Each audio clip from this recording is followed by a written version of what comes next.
മമ്മൂക്കയുടെ ഒരു വലിയ ആരാധികയായിരുന്നു. മമ്മൂക്കയുടെ ഫാനായിരുന്നു. സിനിമയേക്കാൾ ഏറെ മമ്മൂക്കയുടെ ഫാനായിരുന്നു. എവിടെ വെച്ച് കണ്ടു കഴിഞ്ഞാലും നമ്മൾ അങ്ങോട്ട് മമ്മൂക്കയോടുള്ള ഇഷ്ടം കൊണ്ട് അങ്ങോട്ട് ചെന്ന് hi good morning Mammukka, good morning പറയും. അപ്പൊ ഒരു എന്തോ ഒരു അകൽച്ച, ഒരു ഒരു ഒരു ഇഷ്ടക്കേട് പോലെ തോന്നിയിട്ടുണ്ട് എനിക്ക്. എന്തോ മനസ്സിൽ തെറ്റിദ്ധാരണ വന്നിട്ടുണ്ട്. പക്ഷെ എന്ത് തെറ്റിദ്ധാരണ, അറിഞ്ഞ കാര്യം എന്തായാലും അതൊന്നും സത്യമല്ല എന്നിപ്പോ നമുക്ക് പറയാൻ മമ്മൂക്കയെ നേരിട്ട് കണ്ടാലല്ലേ പറയാൻ പറ്റും. വ്യക്തമായിട്ട് സിനിമയിലുള്ളവർ തന്നെ എൻ്റെ അടുത്ത് പറയുമായിരുന്നു. പുള്ളിയുമായിട്ടും ബന്ധമുണ്ട്, ഞാനുമായിട്ടും ഒക്കെ അടുപ്പമുള്ള ആൾക്കാർ. എന്താണ് മമ്മൂക്ക ഇങ്ങനെ പടങ്ങളിൽ നിന്ന് മാറ്റി പറയുന്നുണ്ട് എന്ന് പറഞ്ഞു. അത് സൗഗന്ധികങ്ങളെ ഉണരൂ വീണ്ടുമെൻ മുഖമാം രാത്രിയിൽ പാർവണം പെയ്യുമീ.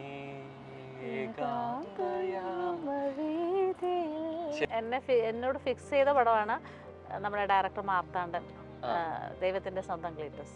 അതിനകത്ത് ഒരു കഥാപാത്രം എന്നോട് പറഞ്ഞതനുസരിച്ച് ആ കഥാപാത്രം ഞാനല്ല ചെയ്തത്. അത് കാണുമ്പോ എനിക്ക് ഭയങ്കര വിഷമം തോന്നി. ഇല്ല, അല്ല എന്താന്ന് വെച്ചാൽ അന്ന് അങ്ങനെ പറഞ്ഞില്ലേ ആ നടനോട്, ഇങ്ങനെ പറഞ്ഞില്ലേ? ഞാൻ പറഞ്ഞിട്ടുള്ളത് തന്നെയാണ്, പറഞ്ഞിട്ടുള്ള കാര്യം തന്നെ. ഹാർവിയോറ, the exclusive collection of adenium plants. ഇനി നിങ്ങളുടെ വീടിന്റെ അകത്തളങ്ങളിൽ ഹാർവിയോറ adenium plants പുഷ്പിച്ചു നിൽക്കും. വെബ്സൈറ്റ് വഴി ഓർഡർ ചെയ്ത് കഴിഞ്ഞാൽ ഇന്ത്യയിൽ എവിടെയും ഫ്രഷ് ആയി ഞങ്ങൾ അഡീനിയം പ്ലാന്റ് നിങ്ങളുടെ വീട്ടിൽ എത്തിച്ചു തരും. കൂടുതൽ വിവരങ്ങൾക്കായി ഹാർവിയോറ വെബ്സൈറ്റ് സന്ദർശിക്കുക.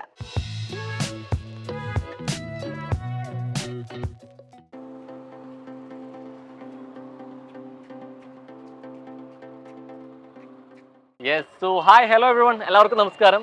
Mile stone makers presents something സ്പെഷ്യലിന്റെ പുതിയൊരു സ്പെഷ്യൽ എപ്പിസോഡിൽ കണ്ടോ ആരായിരിക്കുന്നത് നോക്കിയേ. കുറേ ഏറെ വേഷങ്ങളിലൂടെ നമുക്കൊക്കെ പ്രിയപ്പെട്ട താരമാണ്. പക്ഷേ ആ താരത്തെ കുറേ നാളുകൾക്ക് ശേഷം അല്ലെ നമ്മൾ കണ്ടത് നവമാധ്യമങ്ങളിലൂടെയൊക്കെ സ്കൂട്ടറിൽ പോയി കുറച്ച് വൈറലായിട്ടൊക്കെയാണ് അല്ലേ. പക്ഷെ നമ്മൾ സ്കൂട്ടറിലൊക്കെ തുടങ്ങി. ചേച്ചി സ്കൂട്ടർ ഒന്ന് ഓടിക്കണോ? സ്കൂട്ടർ ഓടിക്കാൻ അറിയാം, പക്ഷെ പേടിയാ, കുറെ നാളായിട്ട് ഓടിക്കാറില്ല. അന്ന് വീഡിയോയിൽ ഞാൻ ഒരാളുടെ ബാക്കിലിരുന്നല്ല. അതെ അതെ അതെ, എവിടേക്കോ ആ പേടി ഒന്ന് മാറ്റി സപ്പോർട്ട് ചെയ്ത് ഓടിക്കണോ? അത് വേണ്ട. അപ്പൊ എനിക്ക് തോന്നുന്നു ചേച്ചി ബൈക്ക് ഓടിക്കും, സ്കൂട്ടർ ഓടിക്കും. പക്ഷെ ഇന്ന് വിശേഷങ്ങളൊക്കെ പങ്കുവെക്കാനുള്ളത് തന്നെ നമുക്ക് കാറിലാക്കിയാലോ യാത്ര? ആയിക്കോട്ടെ, ഓക്കെ. അപ്പൊ ചേച്ചി ഡ്രൈവ് ചെയ്യോ ഞാൻ ചെയ്യണോ? മോൻ ചെയ്തോ? അതെ, ഓക്കെ. അത് റിസ്ക് എടുക്കണ്ട. ആണല്ലേ? യെസ്. അപ്പൊ നമുക്ക് എന്തായാലും കാറിൽ പോവാം അല്ലേ? ഓക്കെ. യെസ്. അപ്പൊ എവിടെ എന്തായാലും ആലപ്പുഴ വന്നു കഴിഞ്ഞാൽ ബീച്ചാണ് മെയിൻ. അതെ, അപ്പൊ ബീച്ചിലോട്ട് തന്നെ ആവാം. നമ്മുടെ ആലപ്പുഴയുടെ സ്വന്തം ബീച്ച്. യെസ്. ഞാനപ്പോ വണ്ടി ഒന്ന് കയറ്റി വെച്ചോട്ടെ. യെസ്. അങ്ങനെ നമ്മളൊക്കെ ഏറെ ഇഷ്ടപ്പെടുത്തിയ ആശ്ചര്യപ്പെടുത്തിയ ആ ഒരു വേഷപ്പകർച്ചിലൂടെ നമുക്കൊക്കെ പ്രിയപ്പെട്ട ഉഷ ചേച്ചി നമുക്ക് തുടങ്ങുകയാണ്. പക്ഷെ ആ ഇരിപ്പിലെ യാത്രയിൽ കുറേയേറെ വിശേഷങ്ങൾ വരും അല്ലെ. സിനിമാ ജീവിതത്തിലൂടെ പ്രത്യേകിച്ച് ഇഷ്ടപ്പെട്ട കുറേയേറെ കഥാപാത്രങ്ങളൊക്കെ മെല്ലെ മെല്ലെ ഓടി വരും. പ്രത്യേകിച്ച് വെച്ചാൽ സ്വന്തം നാട്ടിലാണ്, ആലപ്പുഴയിലാണ് നമ്മളിപ്പോഴുള്ളത് എന്നുള്ളതാണ് അല്ലെ. അതിനൊപ്പം തന്നെ പ്രത്യേകിച്ച് നമ്മൾ സിനിമ വിശേഷങ്ങളിലേക്കാണ് വരുന്നത്. പക്ഷെ സിനിമ വിശേഷങ്ങൾ വണ്ടിയിലിരുന്നിട്ടാണ് പറയുന്നത്. ഈ സിനിമയും വണ്ടിയായിട്ട് ബന്ധപ്പെടുമ്പോൾ എനിക്ക് ആദ്യം നമുക്ക് ഒരുപക്ഷെ മലയാളി മനസ്സുകളിൽ ആദ്യം വരുന്നൊരു കഥാപാത്രം വ്യക്തിത്വം മമ്മൂക്ക തന്നെയാണ്. തീർച്ചയായിട്ടും ഈ വണ്ടികളോടുള്ള ഇഷ്ടം കൊണ്ട് തന്നെ അല്ലെ. അതിനൊപ്പം തന്നെ കുറേയേറെ ക്യാരക്ടറുകളോടൊപ്പം തന്നെ മമ്മൂക്കയുടെ ഒപ്പം ചെയ്തിട്ടുള്ള വ്യക്തി കൂടിയാണ് എന്നുള്ളത് അല്ലെ. പ്രത്യേകിച്ച് കോട്ടയം കുഞ്ഞച്ചനൊക്കെ അത്രത്തോളം ഇഷ്ടത്തോളം നമുക്ക് കാർണിവല് പക്ഷെ വണ്ടിക്ക് അത്രത്തോളം ഇമ്പോർട്ടന്റ് ഉള്ള ഒരു ഇത് കൂടിയാണ് അല്ലെ, സിനിമ കൂടിയാണ് എന്നുള്ളതാണ്. സർക്കസിനെ പിന്നെ അന്നത്തെ കാർണിവൽ സർക്കസ് ആണല്ലോ. അതെ. അല്ലെ മമ്മൂക്കയുടെ ക്യാരക്ടർ തന്നെ മരണക്കിണർ റിവെഞ്ച് ഭയങ്കര അങ്ങനെ ഒരു ബൈക്ക് റൈഡ് ചെയ്യുന്നതാണെങ്കിലും മരണക്കിണറൊക്കെ ആ സീനൊക്കെ അത്രത്തോളം നമ്മളെ ത്രസിപ്പിച്ചുള്ള ഒരു സിനിമ കൂടിയാണെന്നുള്ളതാണ്. അപ്പൊ ആ സിനിമയുടെ ഭാഗമായിട്ട് എപ്പോഴും മമ്മൂക്കയുടെ ഒപ്പം ഈ സിനിമാ വിശേഷങ്ങളുമായിട്ട് യാത്ര ചെയ്തിട്ടുണ്ടോ? ഇല്ല, യാത്ര ചെയ്തിട്ടില്ല. മമ്മൂക്കയുടെ കാറിലൊക്കെ ഇരുന്ന് ഞങ്ങൾ കോട്ടയം കുഞ്ഞച്ചന്റെ സമയത്ത് മമ്മൂക്ക എന്നെ പഴയ ഹിന്ദി പാട്ടുകളൊക്കെ കേൾപ്പിച്ചു തന്നിട്ടുണ്ട്. ഞാൻ ആദ്യമായിട്ട് മിത്താലിയുടെ പാട്ട് കേൾക്കുന്ന പിന്നെ പാകിസ്ഥാനി സിംഗറാണ് മിത്താലിയുടെ പാട്ട് കേൾപ്പിക്കുന്നത് മമ്മൂക്കയാണ്. ഈ പാട്ടൊന്ന് കേൾക്കുന്നു, അല്ലാഹി അല്ലാ കിയാ കരോ ദുഃഖ്ന കിസി കോ കിയാ കരോ ജോ ദുനിയാ കാ മാലിക് ഹേ പാട്ടിന്റെ കൈവളകൾ കിലുങ്ങുമ്പോഴേ ഭയങ്കരമായിട്ട് റിതം വരുന്നുണ്ട്. നല്ല താളബോധത്തോട് കൂടിയിട്ട് ഡാൻസറാണ്, സിംഗറാണ് അല്ലെ, ആക്ടറാണ്, നമുക്കൊക്കെ നമുക്കറിയാം. അപ്പൊ അതിന്റെ പാട്ടിന്റെ ആ താളം കൂടി കൃത്യമായിട്ട് വരുന്നുള്ളത് തന്നെയാണ് ഈ മമ്മൂക്കയ്ക്ക് അന്ന് ഈ വണ്ടിഭ്രാന്തുണ്ടോ? വണ്ടിഭ്രാന്തുണ്ട്, ക്യാമറയുടെ ഭ്രാന്തായിരുന്നു അന്ന് മമ്മൂക്കയ്ക്ക്. മമ്മൂക്ക ഏറ്റവും പുതിയ ക്യാമറകളൊക്കെ വാങ്ങിക്കാറുണ്ടായിരുന്നു. അപ്പൊ ആ ക്യാമറയിൽ തന്നെ എന്റെ കയ്യിൽ നിന്ന് ഫോട്ടോ നഷ്ടപ്പെട്ടു പോയി. ഞങ്ങൾ വീടൊക്കെ ഷിഫ്റ്റ് ചെയ്യുന്ന സമയത്ത് ഫോട്ടോ മമ്മൂക്കയുടെ ക്യാമറയിൽ മമ്മൂക്ക എടുത്തു തന്ന ഫോട്ടോ ഉണ്ടായിരുന്നു എന്റെ കയ്യിൽ. എന്നിട്ട് അത് ഫ്രെയിം ചെയ്ത് വലുതാക്കി കൊണ്ട് തന്നിട്ടുണ്ടായിരുന്നു. ഞാനും രഞ്ജിനിയും മമ്മൂക്കയും കൂടെ നിൽക്കുന്ന ഫോട്ടോ വേറെ ഫോട്ടോഗ്രാഫറെ കൊണ്ട് മമ്മൂക്ക എടുപ്പിച്ചു. പിന്നെ ഞങ്ങളുടെയൊക്കെ ഒറ്റയ്ക്ക് ഓരോ ഫോട്ടോ എടുത്ത് തന്നിട്ടുണ്ടായിരുന്നു. ആ വളരെ ബ്യൂട്ടിഫുൾ ആയിട്ടുള്ള ഒരു ഫോട്ടോ ആയിരുന്നു. അത് എന്റെ കയ്യിൽ നിന്ന് എങ്ങനെയോ നഷ്ടപ്പെട്ടു പോയി എന്നുള്ളത്. ഈ അടുത്ത കാലത്തൊക്കെ നമ്മൾ ആ ക്യാമറ ഫ്രെയിമും നമ്മൾ നമുക്ക് ഫോട്ടോസ് എടുക്കുന്നതൊക്കെ നമ്മൾ കണ്ടിട്ടുണ്ട്. പക്ഷെ കൂടുതലും അന്നേ ഉണ്ട് എന്നുള്ളത്. ലൊക്കേഷനിലാണെങ്കിലും ഫോട്ടോസിലാണെങ്കിലും ക്യാമറ ആയിട്ടാ വരുന്നത്. എന്നിട്ട് എല്ലാവരുടെയും ഫോട്ടോ എടുക്കും. ഇഷ്ടമുള്ള എല്ലാവരുടെയും ഫോട്ടോ എടുക്കും. പ്രൊഡക്ഷൻ ബോയ്സ് തൊട്ട് എല്ലാവരുടെയും ഫോട്ടോ എടുക്കും. ഈ എപ്പോഴും ഈ സിനിമയെ ബന്ധപ്പെട്ട കഥാപാത്രങ്ങളാണെന്നുണ്ടെങ്കിലും ആ സിനിമയായിട്ട് ഉള്ള അല്ല ഈ ലൊക്കേഷനിലൊക്കെ ആണെങ്കിൽ ഇത്രത്തോളം പ്രിയപ്പെട്ട് ഏറ്റെടുത്ത് ഹൃദയത്തിൽ കൊണ്ടുനടക്കുന്ന ഒരാൾ കൂടിയാണ് മമ്മൂക്ക. ശരിക്കും അങ്ങനെ ഉണ്ട്. ഇങ്ങനെ പറയുന്ന അത്രയും വാചാലയാവുന്ന മമ്മൂക്കയെ കുറിച്ച് പറയുമ്പോൾ എവിടേക്കോ പിന്നീട് എപ്പോഴാണ് ഈ വാക്കുകളിലെ വിഷമവും അല്ലെന്നുണ്ടെങ്കിൽ മമ്മൂക്ക എന്നുള്ളത് എവിടേക്കോ ഒരു വിവാദ വിഷയമായിട്ട് മാറിയത് പിന്നെ എപ്പോഴായിരുന്നു? സിനിമയിൽ വരുന്നതിന് മുമ്പും സിനിമയിൽ വന്ന സമയത്തൊക്കെ എനിക്ക് മമ്മൂക്കയെ ഭയങ്കര ആരാധനയായിരുന്നു. ഞാൻ ഒരു സിനിമ പോലും മമ്മൂക്കയുടെ കാണാതിരിക്കത്തില്ല. ഫസ്റ്റ് ദിവസം ഒന്നുകിൽ ഫസ്റ്റ് ഷോ അല്ലെങ്കിൽ സെക്കൻഡ് ഷോ ഉറപ്പായിട്ടും വാപ്പി ഞങ്ങൾ അത് അന്ന് ചെറുപ്പകാലത്ത് കാതിക റംല ബീഗത്തിന്റെ വീട്ടിലാണ് നമ്മളുടെ ഡാൻസ് പ്രാക്ടീസും. പിന്നെ സ്കൂൾ വിട്ടു വന്നു കഴിഞ്ഞാൽ പിന്നെ നമ്മൾ കുളിച്ച് റെഡിയായ നേരെ റംല ബീഗത്തിന്റെ വീട്ടിലേക്ക് പോകും. അവിടെ പണ്ട് കഥാപ്രസംഗത്തിന്റെ റിഹേഴ്സൽ, പാട്ടിന്റെ റിഹേഴ്സൽ. അപ്പൊ അവിടെയാണ് എൻ്റെ ഡാൻസിന്റെ റിഹേഴ്സലും ഒക്കെ. എൻ്റെ ചെറുപ്പകാലം മുഴുവനും അവിടെയായിരുന്നു. അപ്പൊ അവിടെ എല്ലാവർക്കും സിനിമ ഭ്രാന്താണ്.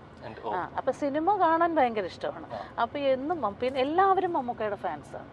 അപ്പൊ അന്നാണെങ്കിൽ സുഹാസിനിയും മമ്മൂക്കയായിട്ടുള്ള സിനിമകളൊക്കെ ഭയങ്കര ഹിറ്റായിട്ട്, അതെ എന്റെ ഉപാസന അതൊക്കെ ഭയങ്കരമായിട്ട്. അപ്പൊ മമ്മൂക്കയുടെ സിനിമ കാണാൻ പോകാൻ വേണ്ടിയിട്ട് ഇവരെല്ലാവരും, പ്രത്യേകിച്ച് സ്ത്രീകൾ, അവർ ഭയങ്കര ആരാധകന്മാരല്ലേ എല്ലാവരും.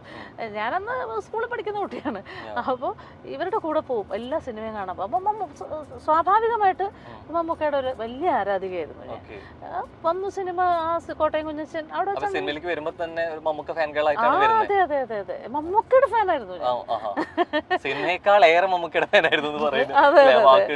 മമ്മൂക്ക ഫാനായിരുന്നു. അപ്പോൾ അത് കഴിഞ്ഞിട്ട് കോട്ടയം കുഞ്ഞച്ചൻ ചെയ്തു, കാർണിവൽ ചെയ്തു. അപ്പോഴൊക്കെ നല്ല ടേംസ് ആണ്. പിന്നീട് ഞാൻ ആ പറഞ്ഞ കാര്യം എനിക്കറിയത്തില്ല, എന്നോട് പറഞ്ഞറിഞ്ഞ കാര്യമാണ്. മമ്മൂക്ക എന്നോട് സംസാരിക്കാറില്ലായിരുന്നു. ഒരു നല്ല സ്നേഹമായിരുന്നു കോട്ടയം കുഞ്ഞച്ചന്റെ സമയത്തും കാർണിവലിന്റെ സമയത്തും. അത് കഴിഞ്ഞിട്ട് എപ്പോഴും പുള്ളി ഈ ജനറൽ ബോഡി മീറ്റിങ്ങിനൊക്കെയാണ് നമ്മൾ സാധാരണ. പിന്നെ ഒരുപാട് പടങ്ങളൊന്നും അഭിനയിച്ചിട്ടില്ല. അപ്പൊ എവിടെ വെച്ച് കണ്ടു കഴിഞ്ഞാലും നമ്മൾ അങ്ങോട്ട് മമ്മൂക്കയോടുള്ള ഇഷ്ടം കൊണ്ട് അങ്ങോട്ട് ചെന്ന് hi good morning Mammukka, good morning പറയും. അപ്പൊ ഒരു എന്തോ ഒരു അകൽച്ച, ഒരു ഇഷ്ടക്കേട് പോലെ തോന്നിയിട്ടുണ്ട് എനിക്ക്. മറുപടി എന്നുള്ള രീതിയിലേക്ക് അങ്ങനെ വരുന്നില്ല. ഒരു കുശലാന്വേഷണവും പുള്ളി നടത്താറില്ല. സാധാരണ രീതിയിൽ അത്ര മുമ്പ് അഭിനയിച്ച സാധാരണ സംസാരിക്കുന്ന ഒരാളല്ലേ? നന്നായി സംസാരിക്കുന്നു. കോട്ടയം കുഞ്ഞച്ചന്റെ സമയത്തും കാർണിവലിന്റെ സമയത്തും ഒക്കെ നന്നായി. പിന്നെ ആ സമയം കഴിഞ്ഞു പെട്ടെന്ന് തന്നെ എൻ്റെ ഒരു മാരേജ് ഒക്കെ കഴിഞ്ഞല്ലോ ആ സമയത്ത്. പിന്നെ ഞാൻ കാണുന്നത് പുള്ളിയെ ഞങ്ങൾ രണ്ടുപേരും കൂടെ അമരത്തിന്റെ ലൊക്കേഷനിൽ ആലപ്പുഴയിൽ, ഞാനും സുരേഷ് കല്യാണം കഴിഞ്ഞ സമയത്ത് തന്നെ. അപ്പോൾ പുള്ളി എന്താണ് രണ്ടുപേരും കൂടെ അത്ര മാത്രമേ സംസാരിച്ചിട്ടുള്ളൂ. പിന്നെ കൂടുതലൊന്നും പുള്ളി സംസാരിക്കുന്നുണ്ട്. അല്ല അതൊന്നും എനിക്ക് തോന്നിയില്ല, അന്നൊന്നും തോന്നിയില്ല. പിന്നെ അപ്പോൾ അത് കഴിഞ്ഞ് ഞാനത് ആ ഇന്റർവ്യൂവിൽ വ്യക്തമായിട്ട് പറഞ്ഞിട്ടുണ്ടായിരുന്നു. ഈ വിവാഹത്തിന്റെ സമയത്ത് തന്നെ എൻ്റെ ഫാദറും അദ്ദേഹത്തിന്റെ സുരേഷ് ഏട്ടന്റെ അമ്മയും അച്ഛനും ഒക്കെ മമ്മൂക്ക എടുത്ത് എന്ന് പറഞ്ഞിരുന്നു. എങ്ങനെയെങ്കിലും ഞങ്ങൾ ഇതിൽ നിന്ന് പിന്തിരിപ്പിക്കണമെന്ന് പറഞ്ഞിരുന്നു. അപ്പോൾ എൻ്റെ വാപ്പി പറഞ്ഞപ്പോൾ ഞാൻ സംസാരിക്കാമെന്ന് പറഞ്ഞു. അദ്ദേഹത്തിനോട് സംസാരിക്കാനും പറ്റി. തിരുവനന്തപുരത്ത് തന്നെ ആയതുകൊണ്ട് പെട്ടെന്ന് ഏതോ പടത്തിന്റെ ഷൂട്ടാണ്. വാപ്പി തിരുവനന്തപുരത്ത് പോയാ കേട്ടോ പറഞ്ഞത് പുള്ളിയോട്. അപ്പോൾ എന്നോട് സംസാരിക്കാനും പറ്റിയില്ല. പക്ഷെ അതൊക്കെ കൊണ്ടാണെന്നൊന്നും എനിക്ക് അറിയത്തില്ല സത്യത്തിൽ. എപ്പോഴെങ്കിലും പക്ഷെ ഇങ്ങനെ അങ്ങനെ ഒന്നുണ്ടെങ്കിൽ ഏറ്റവും നല്ലത് ശരിക്കും മമ്മൂക്കയോട് തുറന്ന് സംസാരിക്കുന്നതായിരുന്നല്ലേ? അങ്ങനെ നമ്മൾ കാണുന്നില്ലല്ലോ, ഞങ്ങൾ സിനിമകളും ചെയ്യുന്നില്ല. പിന്നീട് ഒറ്റ സിനിമ പോലും ഞങ്ങൾ ചെയ്തിട്ടില്ല. പിന്നെ ഞാൻ ചെയ്തത് 2020-ലാണ്. അന്ന് പുള്ളി എന്നോട് സംസാരിച്ചിട്ടില്ല. അന്ന് പുള്ളി നമ്മുടെ വീട്ടിൽ വരുന്ന ഒരു സീൻ, ഒരു വലിയ സീനാണ്. ഒരു 1-2 ദിവസം ആ സീൻ എടുക്കുന്നുണ്ടായിരുന്നു. പക്ഷെ പുള്ളി ഒരു ഹായ് ഹായ് എന്നല്ലാതെ എന്നോട് സംസാരിച്ചിട്ടില്ല. എന്തോ വ്യക്തമായ കാരണം ഉണ്ടെന്നുള്ള എനിക്കറിയാം. എന്നുള്ളത് പുള്ളിക്ക് എന്തോ മനസ്സിൽ തെറ്റിദ്ധാരണ വന്നിട്ടുണ്ട്. പക്ഷെ എന്ത് തെറ്റിദ്ധാരണ, അറിഞ്ഞ കാര്യം എന്തായാലും അതൊന്നും സത്യമല്ല എന്നിപ്പോ നമുക്ക് പറയാൻ, മമ്മൂക്കായെ നേരിട്ട് കണ്ടാലല്ലേ പറയാൻ പറ്റും, എന്താണെന്ന് അറിഞ്ഞാലല്ലേ പറയാൻ പറ്റൂല. പിന്നെ 2-3 പ്രാവശ്യം കണ്ടു, വേണ്ടി ഇങ്ങനെ ഹായ് ഹായ് പറഞ്ഞു, സംസാരിച്ചു, ഹലോ ഗുഡ് മോർണിംഗ് എന്ന് പറഞ്ഞു. ഫംഗ്ഷനും കണ്ടിട്ടുണ്ട്, അപ്പോഴും ഒക്കെ നമ്മൾ അങ്ങോട്ട് ചെന്ന് ഗുഡ് മോർണിംഗ് പറയും. അപ്പൊ പുള്ളി വലിയ നമുക്ക് മനസ്സിലാവുമല്ലോ, നമ്മളോടൊരു സംസാരിക്കാൻ ഇഷ്ടമുള്ള ഒരു ആറ്റിറ്റ്യൂഡ് നമുക്ക് മനസ്സിലാവുമല്ലോ. അത് പിന്നെ കുറെ കഴിഞ്ഞപ്പോ ഞാനും അങ്ങോട്ട് പുള്ളിയെ കണ്ടാൽ അങ്ങോട്ട് പോയി സംസാരിക്കാൻ മെനക്കെടാറില്ല, മിണ്ടില്ല. പിന്നെ അത് കഴിഞ്ഞാണ് ഞാൻ അറിയുന്നത്, ഇങ്ങനെ വ്യക്തമായിട്ട് സിനിമയിലുള്ളവർ തന്നെ എൻ്റെ അടുത്ത് പറയുമായിരുന്നു. പുള്ളിയുമായിട്ടും ബന്ധമുണ്ട്, ഞാനുമായിട്ടും ഒക്കെ അടുപ്പമുള്ള ആൾക്കാർ. എന്താണ് മമ്മൂക്ക ഇങ്ങനെ പടങ്ങളിൽ നിന്ന് മാറ്റി പറയുന്നുണ്ട് എന്ന് പറഞ്ഞു. അത് വ്യക്തമായിട്ട് പറഞ്ഞു കേട്ടോ, എന്നോട് പറഞ്ഞിട്ടുള്ളത്. പടങ്ങൾ സജസ്റ്റ് ചെയ്യുമ്പോൾ അത് വേണ്ട എന്ന് പറയുന്നുണ്ട് എന്ന് പറഞ്ഞു. അപ്പോൾ ഇതറിഞ്ഞപ്പോഴത്തേക്ക് ഞാനത് അപ്പോഴൊന്നും ക്ലിയർ ചെയ്യാനൊന്നും പോയില്ല. ജനറൽ ബോഡിക്ക് ഇന്നസെന്റ് ഏട്ടനെ കണ്ടപ്പോൾ ഇന്നസെന്റ് ഏട്ടനോട് ഞാൻ പറഞ്ഞു, ഇതൊക്കെ 10, 20, 15, 20 ആ സമയത്ത് ഇന്നസെന്റ് ഏട്ടനൊക്കെ പ്രസിഡന്റ് ആയിരുന്ന സമയത്തുള്ള കാര്യമാണ്. അപ്പൊ അത് പ്ലസായിൽ വെച്ചിട്ടുള്ള ജനറൽ ബോഡിക്കാണ് ഞാൻ പറയുന്നത് ഇന്നസെന്റ് ഏട്ടൻ്റെ അടുത്ത്. ചേട്ടാ ഇങ്ങനെ ഒരു പ്രശ്നമുണ്ട്. അപ്പൊ എന്റെ പാപ്പിയാ പറഞ്ഞു, നീ ഇന്നസെന്റിനോട് പറയണം, ഇങ്ങനെ ഒരു വിഷയമുണ്ടെന്ന് പറയണമെന്ന് പറഞ്ഞു. അങ്ങനെയാണ് ഞാൻ ഇന്നസെന്റ് ഏട്ടനോട് ഇത് സംസാരിച്ചപ്പോൾ ഇന്നസെന്റ് ഏട്ടൻ പറഞ്ഞു, വാ നമുക്കിപ്പോൾ തന്നെ ചോദിക്കാം, അങ്ങനെയുള്ള നമുക്കത് സംസാരിക്കാമെന്ന് പറഞ്ഞു. ഞാൻ പറഞ്ഞു വേണ്ട, അതൊന്നും വേണ്ട ഇന്നസെന്റ് ഏട്ടാ. എനിക്കത് അപ്പൊ കേട്ടപ്പോൾ നല്ല സങ്കടം തോന്നിയെങ്കിലും പിന്നെ ഞാൻ വിചാരിച്ചു, ഞാനും അദ്ദേഹമൊക്കെ വിശ്വസിക്കുന്ന ഒരു പടച്ചവനുണ്ടല്ലോ. അപ്പൊ ആ പടച്ചവൻ എനിക്ക് വിധിച്ചത് ആര് വിചാരിച്ചാലും തടുക്കാൻ പറ്റത്തില്ല, എനിക്ക് കിട്ടും. അല്ലാത്തത് എനിക്ക് കിട്ടത്തില്ല, അത് ആര് വിചാരിച്ചാലും തരാനും പറ്റത്തില്ല. ആ വിശ്വാസത്തിലാണ് ഞാൻ എന്ന് പുള്ളിയോടൊന്ന് പറഞ്ഞേക്ക് എന്ന് ഞാൻ പറഞ്ഞു. അത് കഴിഞ്ഞ് ഞാൻ ഇന്നസെന്റ് ഏട്ടൻ്റെ അടുത്ത് ചോദിച്ചു, ചേട്ടാ പിന്നെ ഞങ്ങൾ കണ്ടപ്പോ ഞാനത് സംസാരിച്ചു കേട്ടോ. അപ്പൊ പുള്ളി പറഞ്ഞു, ഞാൻ അങ്ങനെയൊന്നും ചെയ്തിട്ടൊന്നുമില്ല, അങ്ങനെ ഒന്ന് പറഞ്ഞു പോയി എന്ന് പറഞ്ഞു. എന്തായാലും നമ്മള് ബീച്ചിന്റെ സൈഡിലൂടെയാണ് പോയിക്കൊണ്ടിരിക്കുന്നത്. എന്തായാലും ആലപ്പുഴ ബീച്ച് വന്നിട്ട് ബീച്ചിൽ കയറാതെ പറ്റില്ല അല്ലേ? നമുക്കൊന്ന് ബീച്ചിൽ പോയിരുന്നു. കേരളത്തിലെ ഏറ്റവും നല്ല ബീച്ചുകൾ ഒന്നാണ് ബീച്ച്. ആലപ്പുഴ വന്നു കഴിഞ്ഞാൽ ബീച്ചും കാണും, ഫുഡും കഴിക്കണം അല്ലേ? പിന്നെ അതാണ്. അപ്പൊ നമുക്കൊന്ന് ബീച്ചിലോട്ട് തിരിച്ചാലോ? അങ്ങനെ എനിക്ക് തോന്നുന്നു ഈ പാട്ടും ഡാൻസും അത്രത്തോളം പ്രിയപ്പെട്ട് കൊണ്ട് നടക്കുന്ന ഒരു കാര്യമാണ്. നമുക്ക് അത്രത്തോളം നൊമ്പരപ്പെടുത്തുന്ന പാട്ടുകൾ കുറേയേറെ മലയാളത്തിലുണ്ട് അല്ലേ? ഞാൻ അത്തരത്തില് എപ്പോഴും മലയാളികൾ നെഞ്ചിലേറ്റിയ ഒരു പാട്ടാണ് ശരിക്കും മധുരം ജീവാമൃതം അല്ലെ? അപ്പോൾ ശരിക്കും ആ കിരീടം ചെങ്കോലും ആ സിനിമയും സിനിമയുടെ സന്ദർഭങ്ങളും പാട്ടും അതുപോലെ എടുത്തു വെക്കുന്ന ഒരു കാര്യം കൂടിയാണ്. പ്രത്യേകിച്ച് ആ പാട്ട് തന്നെ വരികള്, സൗഗന്ധികങ്ങളെ ഉണരൂ വീണ്ടുമെൻ മുഖമാം രാത്രിയിൽ പാർവണം പെയ്യുമീ. ശരിക്കും ആ സോങ്ങിൽ എന്നുള്ള രീതിയിലേക്കാണെങ്കിലും ഇത്രത്തോളം ഇമോഷണൽ ആയിട്ട് അല്ലെ, ആ വിഷ്വലാണെങ്കിൽ പോലും കഥ പറയുന്ന സന്ദർഭം എന്തും ആയിക്കോട്ടെ, അച്ഛൻ മകൻ അല്ലെങ്കിൽ ആ ഫാമിലി, ഒരു പക്ഷേ കുറേയേറെ ഫ്യൂച്ചർ കാണുന്നൊരു ചെറുപ്പക്കാരൻ്റെ നഷ്ടപ്പെടുന്ന ഇതൊക്കെ പറയണ്ടെങ്കിലും അതിനേക്കാൾ അപ്പുറമായിട്ട് ഒരു ഏട്ടൻ അനിയത്തി സ്നേഹം അല്ലെ ഗംഭീരമായിട്ട് പറയുന്നുണ്ട്. അതിൽ കൃത്യമായിട്ട് അതുപോലെ ചോദിച്ചുകൊണ്ടിരിക്കുന്നുണ്ട് അതില്, ഏട്ടന് പൈസക്ക് എന്തെങ്കിലും ആവശ്യമുണ്ടോ, എന്റെ കയ്യിലുണ്ട്, വേണ്ട മോളെ എന്ന് പറഞ്ഞിട്ട് ആ തിരിഞ്ഞ് നടത്തവും ആ നോട്ടവും ഭയങ്കര ഗംഭീരമായിട്ട് മലയാളികൾ ഓർത്തു വെക്കുന്ന ഒരു കാര്യം കൂടിയാണ് അല്ലെ? ഈ പാട്ട് പിന്നീട് കേൾക്കുമ്പോൾ ഉള്ള ഒരു ഇമോഷൻ ശരിക്കും എന്താ? ശരിക്കും അപ്പോൾ അതൊരു വേറൊരു ലോകത്തേക്ക് നമ്മൾ പോകും. എന്തായാലും നമ്മുടെ കണ്ണ് നനയാതിരിക്കത്തില്ല ആ പാട്ട് കേൾക്കുമ്പോൾ. പിന്നെ അതുപോലെ തന്നെ ഇന്നത്തെ ദിവസത്തിന്റെ പ്രത്യേകത എന്താണെന്നറിയോ? ഇന്ന് കിരീടം റിലീസായിട്ട് 35 വർഷം തികയും. ഇന്ന് 35 വർഷം തികയുന്നു കിരീടം. ആ ഒരു 35 വർഷം കഴിയുമ്പോഴും ആ പാട്ടും പറഞ്ഞു വെച്ച കഥകളും അല്ലെ ഇപ്പോഴും നൊമ്പരപ്പെടുത്തുന്ന തന്നെയാണ്. ഇനിയൊരു തലമുറ ഉണ്ടെങ്കിലും അവരും ഇത് തന്നെ സംസാരിക്കും ഈ സിനിമയെ കുറിച്ചും ഈ വരികളെ കുറിച്ചും. 3.5 പതിറ്റാണ്ട് കഴിഞ്ഞു. അതെ, അതായത് 6 ദിവസം കൊണ്ട് എഴുതിയ തിരക്കഥ 25 ദിവസം കൊണ്ട് ഷൂട്ട് ചെയ്ത സിനിമയാ കിരീടം. അപ്പൊ ഇത്രയും ഭയങ്കര ഹിറ്റാവൂന്നൊന്നും എനിക്ക് ഒരു ഞങ്ങളൊന്നും പ്രതീക്ഷിച്ചിട്ടില്ല. പക്ഷെ ഈ പടം എന്തുവായിരുന്നു ഭയങ്കര. അഭിനയിക്കുമ്പോഴും ഒന്നും നമുക്കറിയില്ല ഫീൽ ചെയ്യുന്നില്ല ഇത് ഇത് ഇങ്ങനെ ഇത്രത്തോളം ഒരു സംഭവമായിരിക്കും എന്ന്. വരുന്ന എന്നുള്ളത് അല്ലേ? ഇല്ല, ഇല്ല. ഇപ്പോഴും അത് ചെയ്ത് വെച്ച വലിയ ഭാഗ്യങ്ങളിൽ ഒന്ന് തന്നെയാണ് അല്ലെ? ഒരു ആർട്ടിസ്റ്റ് എന്ന നിലയ്ക്ക് എനിക്ക് കിട്ടിയ ഏറ്റവും വലിയ ഭാഗ്യമാണ് കിരീടത്തിലെ കഥാപാത്രം ചെയ്യാൻ പറ്റിയത്. അതിന് ഒരുപാട് നന്ദി സിബി സാറിനും ലോഹിത് സാറിനും പിന്നെ അതിന്റെ കൺട്രോളർ ആയിട്ടുള്ള ഷൺമു അണ്ണൻ, പിന്നെ പടം പ്രൊഡ്യൂസ് ചെയ്തിരുന്ന ശരിക്കും ഒരു ലെജൻസിന്റെ കൂടെ ചെയ്യുന്നു എന്നുള്ള ഇതുണ്ട്. ആ ചെയ്തിട്ട് അതിലെ ഒരു വേഷം ഇത്രത്തോളം ചർച്ച ചെയ്യപ്പെട്ടു എന്ന് പറയുന്നത് അല്ലെ അത്രയും ഇമ്പോർട്ടന്റ്. അതെ അതെ അതെ അതിന്റെ കൺട്രോൾ. പിന്നെ ദിനേശ് പണിക്കർ പ്രൊഡ്യൂസർ, കിരീട ഉണ്ണിച്ചേട്ടൻ, അവരൊക്കെ എന്നും നന്ദിയോടെ സ്മരിക്കണം എന്നെ ആ കഥാപാത്രത്തിന് തീരുമാനിച്ചത്. എന്തായാലും നമുക്ക് ബീച്ചിലൂടെ നടന്ന് അല്ലെ ബാക്കി വിശേഷങ്ങൾ പറയാം. അപ്പൊ എന്തായാലും കുറെ ആയിട്ട് നമ്മൾ വിശേഷങ്ങളൊക്കെ വന്നു അല്ലെ, ഒന്ന് നമ്മൾ പുറകോട്ട് കുറെ പോയി. പക്ഷെ അവിടെയൊക്കെ ഏതൊക്കെയോ ചേച്ചിക്ക് കുറെ കാര്യങ്ങൾ പറയാനുണ്ട്. ഇത് പറയാതെ വയ്യ എന്ന് തോന്നിപ്പോകുന്ന ചില കാര്യങ്ങളുണ്ട്. ആ കാര്യത്തിലേക്ക് ഞാൻ എത്തുകയാണ്. നമ്മുടെ ഒരു സെഗ്മെന്റ് ആണ് പറയാതെ വയ്യ എന്നുള്ളത്. ഓക്കെ, അപ്പൊ ചില സ്റ്റേറ്റ്മെന്റ്സ് ഒക്കെ പറയും.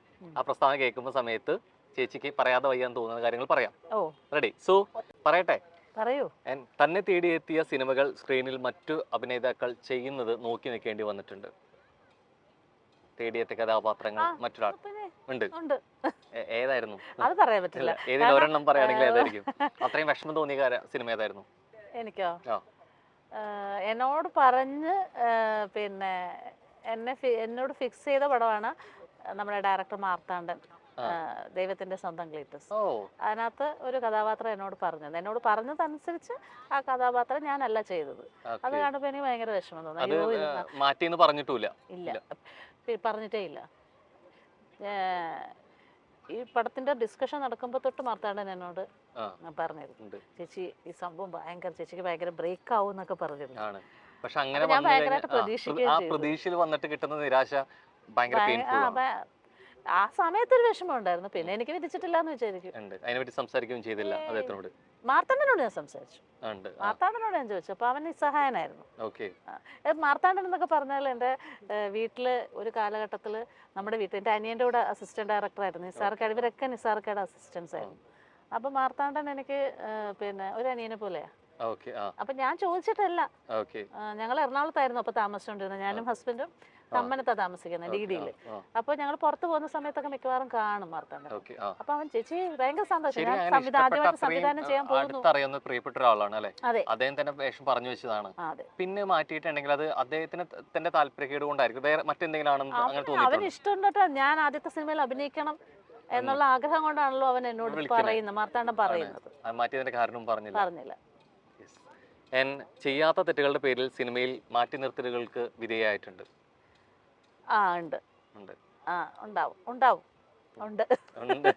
എവിടേക്കോ പറയാൻ വന്നൊരു കാര്യത്തെ കൃത്യമായിട്ട് അതിനെ അതൊക്കെ ഇനി പറഞ്ഞിട്ട് കാര്യമില്ല.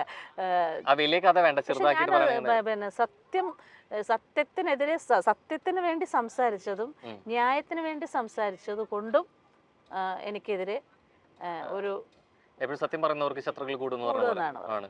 ഞാനൊരു പോരാട്ടമാണ് നടത്തിയത് ആ സമയത്ത്. ശരിക്കും എവിടെയാ ശരിക്കും അത്തരത്തില് പെട്ടുപോയത്? എവിടെയായിരുന്നു? സിനിമയിൽ തന്നെ? എന്തെങ്കിലും സിനിമയുമായി ബന്ധപ്പെട്ട വിഷയമാണോ അതോ വ്യക്തിപരമായിട്ടുള്ള കാര്യങ്ങളാണ്? സിനിമയുമായി സംഘടനാപരമായിട്ടുള്ള ഒരു കാര്യമാണ്. ആയിരുന്നു. അമ്മ സംഘടനയുമായി അത് പറയുന്നില്ല ഞാൻ, പ്ലീസ്, നോ കമന്റ്സ്. ഓക്കെ. സ്വന്തം പേരിൽ പുറത്തു വന്ന വിവാദങ്ങൾ കേട്ട് കണ്ണു നനഞ്ഞിട്ടുണ്ട്? ഉണ്ട്, തീർച്ചയായിട്ടും. എത്രയോ കാര്യങ്ങൾ നമ്മൾ സങ്കടം തോന്നിയിട്ടുണ്ട്.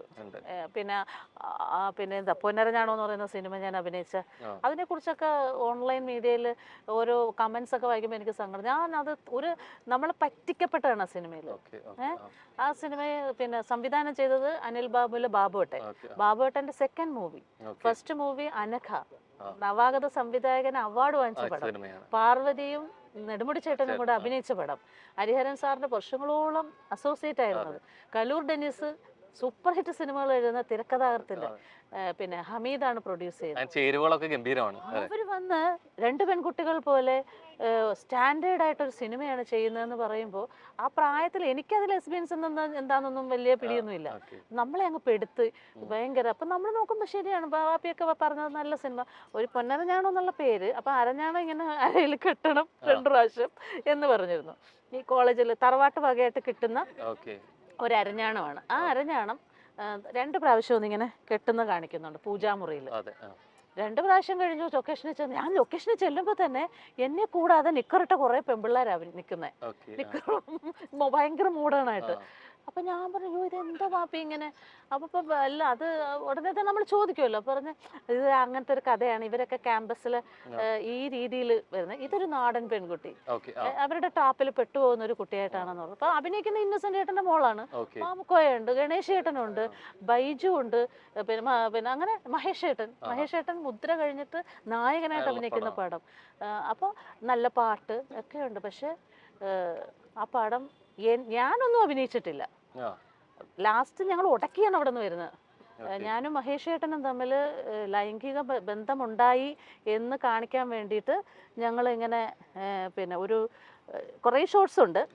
അത് കഴിഞ്ഞിട്ട് നമ്മൾ ഇങ്ങനെ താഴോട്ട് ഇങ്ങനെ പോകുമല്ലോ സിനിമയിൽ, ഒരു മഴയത്ത് ഇങ്ങനെ താഴോട്ട് രണ്ടുപേരും പോകുന്നു. അത് കഴിഞ്ഞ് ഇങ്ങനെ കിടക്കുമ്പോൾ ക്യാമറ ഇങ്ങനെ പാൻ ചെയ്ത് വരുമ്പോൾ രണ്ടുപേരും കെട്ടിപ്പുണർന്ന് ഇങ്ങനെ കിടക്കണം. ഞാൻ ചെയ്തില്ല അന്ന്, അത് ചെയ്തിട്ടില്ല. അപ്പോൾ ഇവരെന്ത് ചെയ്തു, ചെയ്യാൻ പറ്റില്ല എന്ന് പറഞ്ഞ് ഞങ്ങൾ തിരിച്ചിങ്ങി പോന്നു. അന്നത്തെ കാലത്ത് പൊന്നരഞ്ഞാണത്തിന് പോലീസ് കാവൽ, എന്റെ വാപ്പി പോലീസാണ് എന്നൊക്കെ പറഞ്ഞ് ഭയങ്കര ഭയങ്കര എന്നും വഴക്കായിരുന്നു അവിടെ സെറ്റില്, എന്നും വഴക്കായിരുന്നു.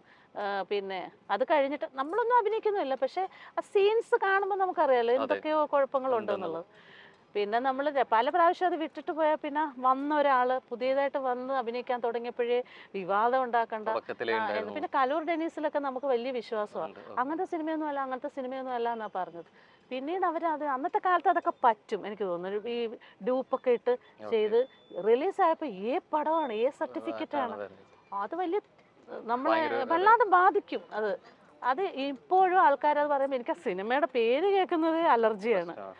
എൻ്റെ ഈ ഫാൻസ് ക്ലബ്ബ് ആ പയ്യൻ ആ പടത്തിന്റെ ക്ലിപ്പിംഗ് ഇടുമ്പോൾ പോലും എനിക്ക് പലപ്പോഴും ദേഷ്യം തോന്നും. എത്രയോ നല്ല സിനിമകളുടെ ക്ലിപ്പിംഗ് ഉണ്ട്, എന്തിനാണ് ഈ പടത്തിന്റെ ക്ലിപ്പിംഗ് എടുത്ത് ഇടുന്നത് എന്ന് എനിക്ക് തോന്നാറുണ്ട്. അതൊരു വലിയ കണ്ണനയിപ്പിച്ചിട്ട് പലപ്പോഴും എനിക്ക് വിഷമം തോന്നിയിട്ടുണ്ട്. ആ സിനിമയിൽ അഭിനയിക്കേണ്ടിയിരുന്നില്ല എന്ന് തോന്നിയിട്ടുണ്ട്. ആ പ്രൊഡ്യൂസർ വഴി എനിക്ക് കാണുമ്പോൾ ഇപ്പോഴും ഞാൻ അയാളെ കണ്ടാൽ ദേഷ്യത്തോടെയാണ് സംസാരിക്കുന്നത്. ഹമീദൊക്കെ നമ്മുടെ ഫാമിലി ഫ്രണ്ടൊക്കെ തന്നെ. സിനിമയിൽ നിന്ന് സീരിയലിലേക്ക് എത്തിയപ്പോൾ പലയിടത്തും അർഹമായിട്ടുള്ള പരിഗണന കിട്ടിയിരുന്നില്ല. സീരിയലോ അങ്ങനെയൊന്നും ഉണ്ടായിട്ടില്ല. സീരിയല് നമ്മൾ പറയും, നമുക്ക് ഇഷ്ടപ്പെട്ട സീരിയലല്ലേ നമ്മൾ ചെയ്യുള്ളൂ. നമ്മൾ ആദ്യമേ നമ്മൾ പറയും ഏതാണ് നമ്മൾ ഇങ്ങനെയൊക്കെയാണ്, നമ്മുടെ ക്യാരക്ടർ ഇങ്ങനെ ആയിരിക്കണം, നല്ല ക്യാരക്ടർ ഇങ്ങനെ വെച്ചാൽ മെയിൻ ക്യാരക്ടർ ആയിരിക്കണം ചെയ്യുന്നത്. അല്ലെങ്കിൽ എന്നെ ക്യാരക്ടറും സ്ക്രിപ്റ്റ് സംസാരിക്കുമ്പോഴും സിനിമയിൽ കിട്ടുന്ന നമുക്ക് കുറേയേറെ പരിഗണനകളുണ്ട് അല്ലെ. ഒരു തരത്തിലൊരു ആർഭാടമായിട്ടുള്ളൊരു ജീവിതം കാര്യങ്ങളുള്ള രീതിയിലേക്ക് ഉണ്ട് അല്ലെ. സൗകര്യങ്ങളാണെങ്കിൽ പോലും കാര്യങ്ങളൊക്കെ സീലോട്ട് വരുമ്പോൾ ശരിക്കും ഒരു മാറ്റം പ്രകടമായിരുന്നു. ഉണ്ടായിരുന്നു. കാരണം അത് അവരെ കുറ്റം പറയാൻ പറ്റത്തില്ല, കാരണം അതിന്റെ പരിമിതികളുണ്ട് സീരിയലിന്. സിനിമ പോലെ വൈഡായിട്ട് പണം മുടക്കി ചെയ്യുന്നതല്ല, സീരിയലിന് വളരെ ആദ്യമൊക്കെ എനിക്ക് ബുദ്ധിമുട്ട് തോന്നിയിരുന്നു. പക്ഷെ എനിക്ക് വേണ്ട രീതിയിലെല്ലാം അവർ ചെയ്യാൻ ശ്രമിച്ചിട്ടുണ്ട്. പിന്നെ എന്തെങ്കിലും പ്രശ്നം ഉണ്ടാവുകയാണെങ്കിൽ നമ്മൾ അവരോട് പറയും. അങ്ങനെ വലിയ പ്രശ്നങ്ങളൊന്നും ഉണ്ടായിട്ടില്ല. ചിലർ ഉണ്ടാക്കിയിട്ടുമുണ്ട്, പറയുന്ന വാക്കുകളൊന്നും പാലിക്കാതെ വരികയും ചെയ്യും. അപ്പൊ പിന്നെ നമ്മൾ കുറ്റക്കാരാവും. മനസ്സിലായില്ലേ? പറയുന്നു നമ്മളോട് വാക്ക് പറഞ്ഞ് ഇതൊക്കെ ചെയ്തു തരാമെന്ന് പറഞ്ഞിട്ടാണ് നമ്മൾ നിർബന്ധിച്ച്, കഥാപാത്രം പോലും. അത് കഴിയുമ്പോൾ നമുക്ക് 10 ദിവസത്തെ വർക്ക് എന്ന് പറഞ്ഞ് തുടങ്ങും.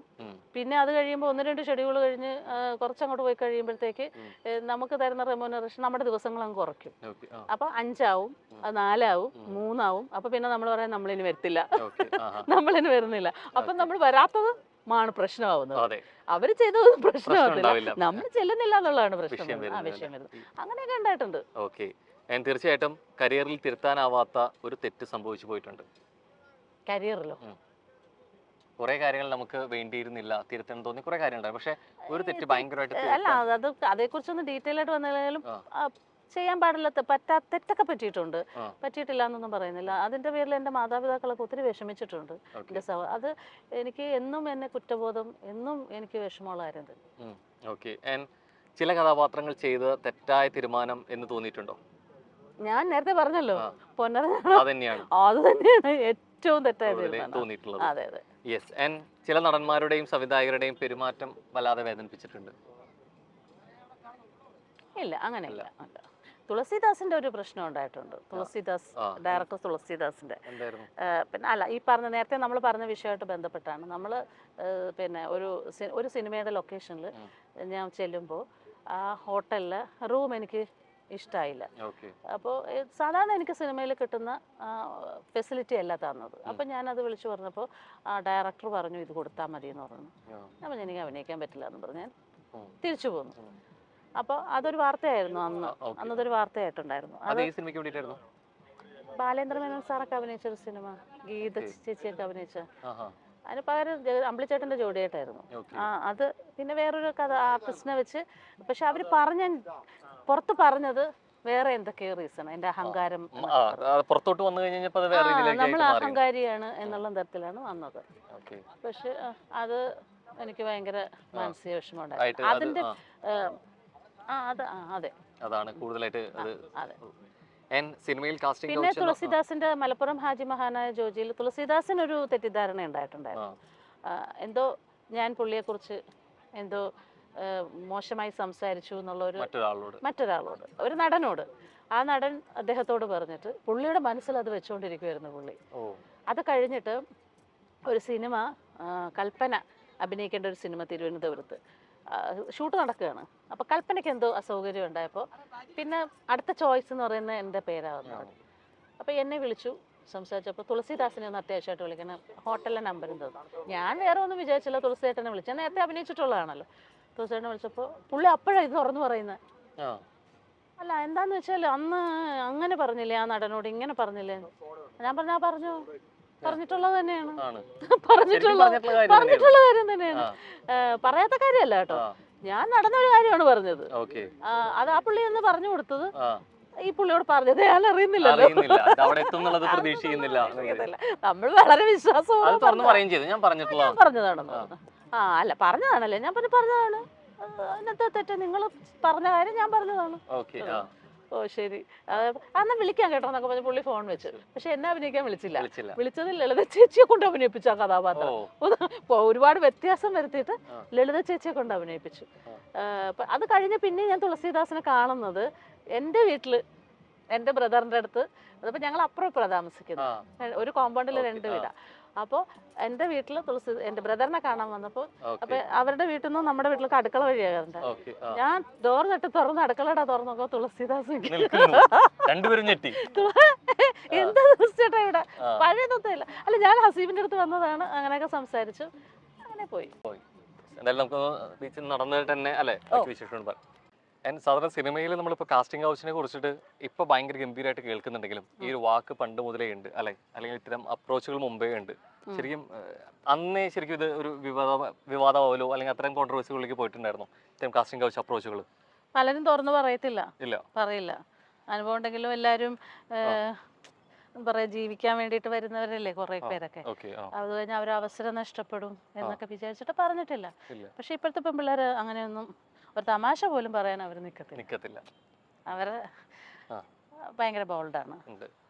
ഈ ഹാസ്യങ്ങളിലും ഈ പറയുന്ന നിയമങ്ങൾ ഒരുപാട് വന്നിട്ടുണ്ട്, സംഘടനകൾ വന്നു. അപ്പൊ അതുകൊണ്ട് തന്നെ ആ കാര്യത്തിലൊക്കെ ഭയങ്കര ഓപ്പൺ ആയിട്ട് സംസാരിക്കാൻ തുടങ്ങി എന്നുള്ളത് തന്നെയാണ്. ശരിക്കും ഈ ഹാസ്യത്തിൽ അല്ലെങ്കിൽ സംസാരിക്കുന്ന കാര്യങ്ങൾ പോലും ബോഡി ഷെയ്മിംഗ് രീതിയിലേക്കൊക്കെ പണ്ട് സിനിമകളിലെ ഉണ്ട് അല്ലെ. അതിന് വരെ കുറേയേറെ മാറ്റങ്ങൾ വന്നിട്ടുണ്ട്. ഈ പറഞ്ഞ മാറ്റത്തിലെ അത് ഉൾപ്പെടുന്നുണ്ട്.